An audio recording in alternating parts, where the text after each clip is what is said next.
নমস্কার, আমি অভিলাষ মুন্ডা। আমি জলপাইগুড়ি জেলার ধূপগুড়ি ব্লকের দক্ষিণ খট্টিমারি গ্রামের বাসিন্দা। আমি জনতা জার্নালিস্টের মাধ্যমে তুলে ধরার চেষ্টা করছি আমাদের এলাকার এক গভীর সমস্যা। আমাদের এলাকায় বিগত 1 দশক ধরে কোনো রকমের যানবাহন নেই, অর্থাৎ আমাদের এলাকায় কোনো রকমের বড় বাস চলে না কিংবা কোনো ম্যাক্সিমো বা অন্যান্য গাড়ি চলে না। তো এর দরুন আমরা বিভিন্ন সমস্যার সম্মুখীন হচ্ছি। ধরে নিন, আমাদের খট্টিমারি থেকে ধূপগুড়ি যাওয়ার জন্য আমাদেরকে কমপক্ষে 1 ঘন্টা সময় লাগে টোটোতে যেতে, এবং এর জন্য আমাদেরকে একটা টোটো আমাদের কাছে প্রায় চার্জ করে 30 থেকে 40 টাকা। অর্থাৎ আমাদের যেতে 40 টাকা লাগছে এবং আসতে 40 টাকা লাগে। টোটাল যে এই 12 কিলোমিটার যাওয়ার জন্য আমরা 80 টাকা খরচ করে থাকি। এবার সমস্যা আবার আছে।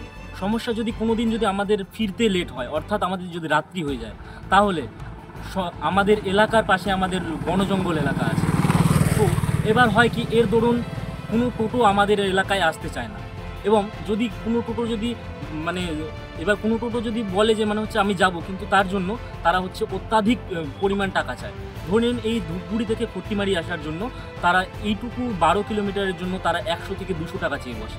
আমি আমাদের এলাকার প্রশাসন কিংবা আমাদের যারা আইনের ব্যবস্থায় আছেন তাদের কাছে অনুরোধ, আমরা এই টোটোর বদলে আমরা চাই আমাদের এলাকায় দ্রুত কোনো রকম বাস কিংবা অন্যান্য গাড়ির ব্যবস্থা করা হোক।